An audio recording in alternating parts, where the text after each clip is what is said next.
Bismillahirrahmanirrahim. Assalamualaikum warahmatullahi wabarakatuh.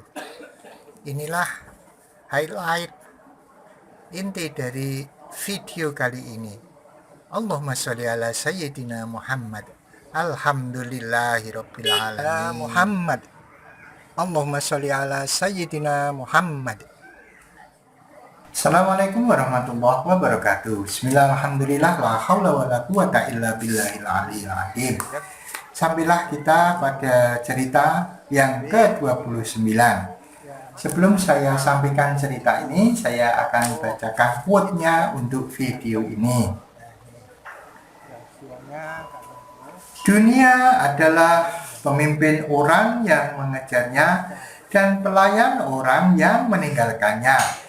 Dunia itu mengejar dan dikejar. Barang siapa yang mengejarnya, ia akan menolak. Dan barang siapa yang menolaknya, ia akan mengejarnya. Jadi dunia ini aneh, ya. Balik-balik ke bolak-balik. Ya, kita kadang-kadang mengejar apa yang akan kita tinggalkan, tapi lupa yang akan kita bawa.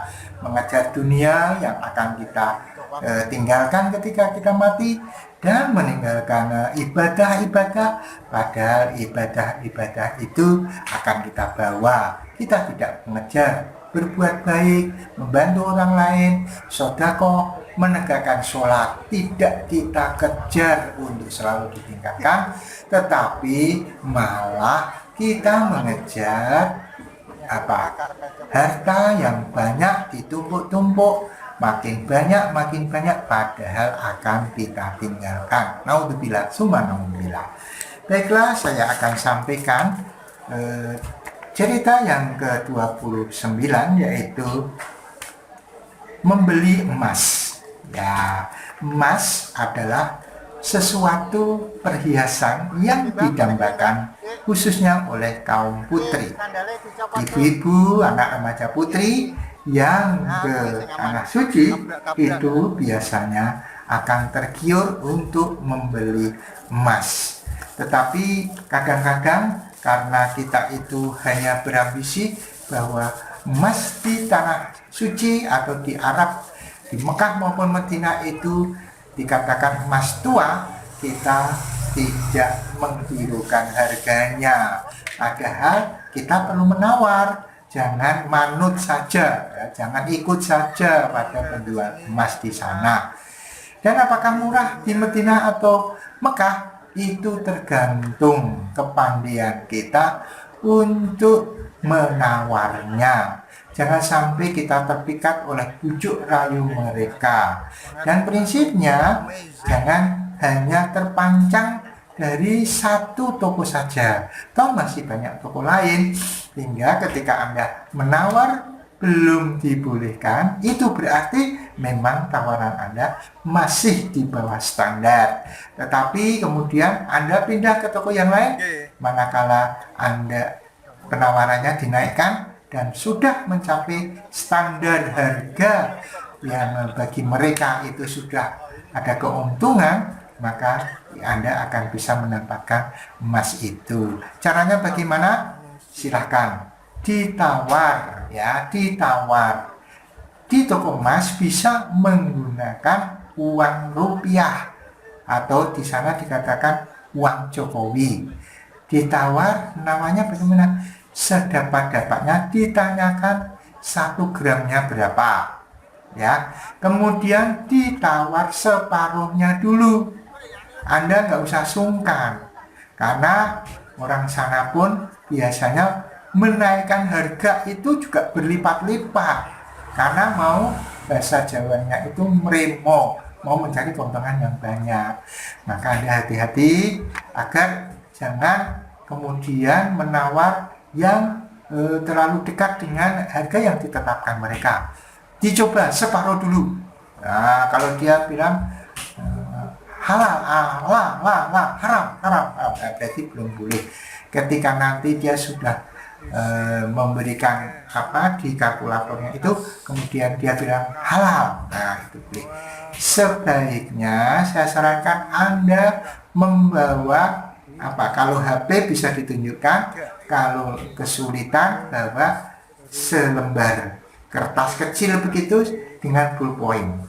Nah, kemudian Anda tulis RP-nya berapa, penawaran Anda sodorkan.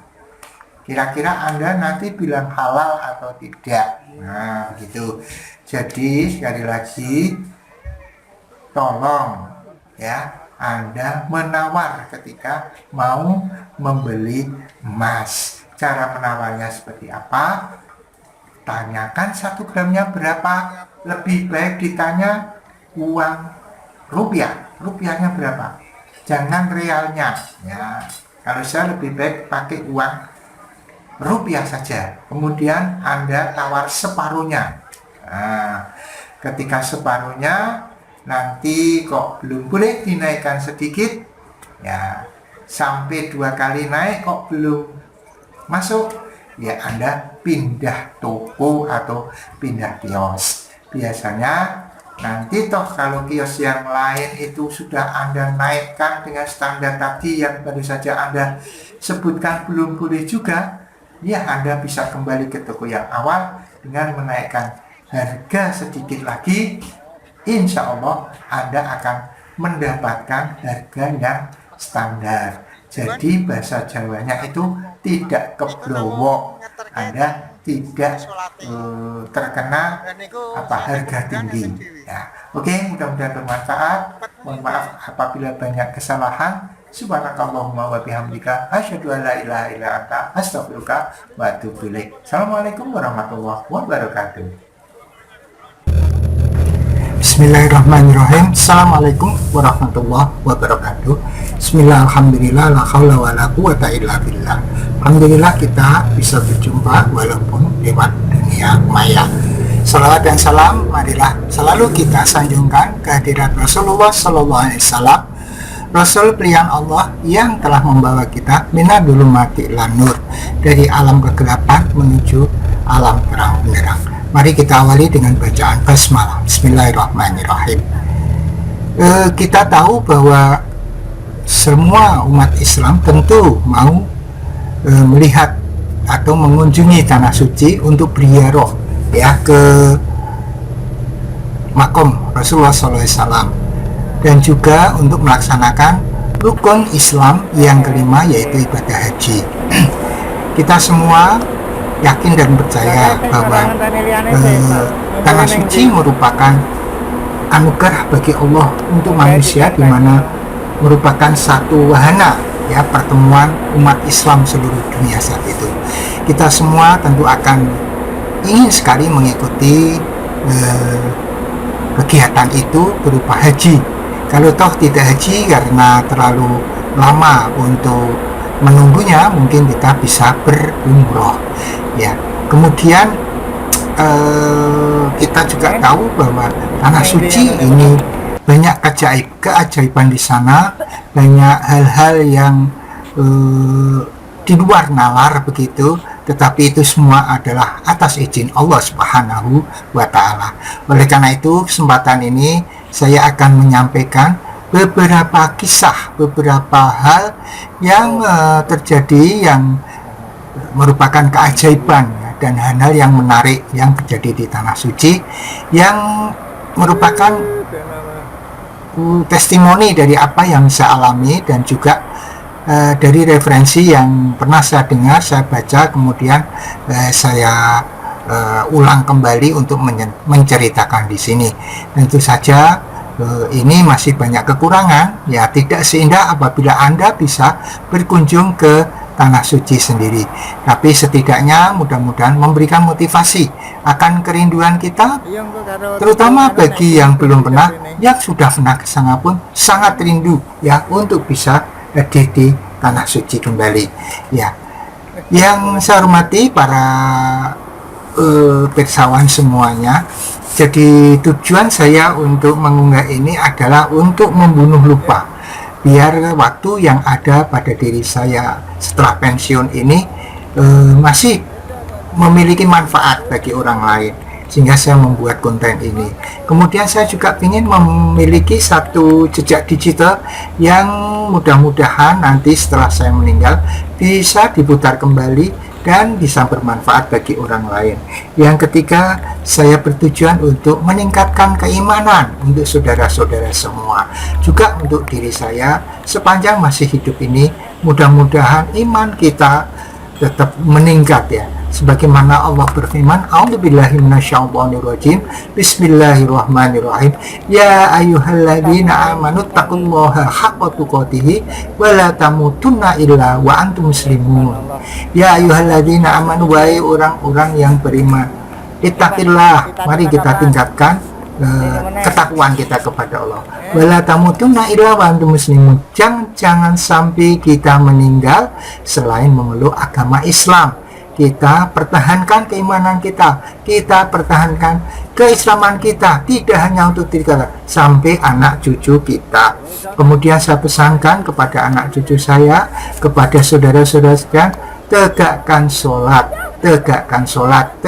sholat, sebagaimana Rasulullah berfirman, sabda Rasulullah Sallallahu Alaihi Wasallam, as-sholatu imaduddin, faman aqomaha faqad aqomaddin, wa man tarakaha faqad hadamaddin.